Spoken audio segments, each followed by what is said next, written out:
Qaqa, əlin haralara kimi çatır? Hə, bir talış balası, onların bizə əl çatsın.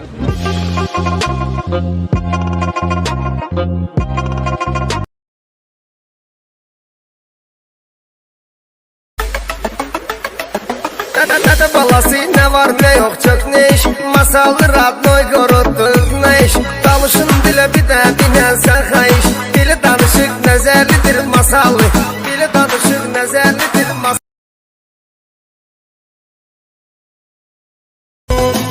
Mən talışam qədim odlar diyarından, yurdumuzun ərididlər diyarından.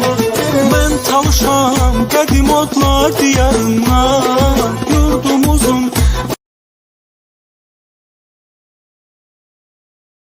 Biz bu Lənkəranın qəlbi qırıq, başı dik uşaqları. Dostlar var etibarsız etibarlı, çox dostu. Azəri oğullar, əsasən də talışlar. Söhbətdə pravdılar, nepravları vururlar. Dediyi hər kəlmənin arxasında dururlar. Onlara qarşı şaşanlara niqa soxurlar. Adım Ravi, özüm də Lənkərandanam. Mən zonamı çox sevirəm, talış karetnoy oğlanam. Haqqa mən səs verirəm, çünki mən haqqın yanındayam. Ağ, qara, qırmızı, canay fransız qızı. Ağ, qara, qırmızı, canay fransız qızı.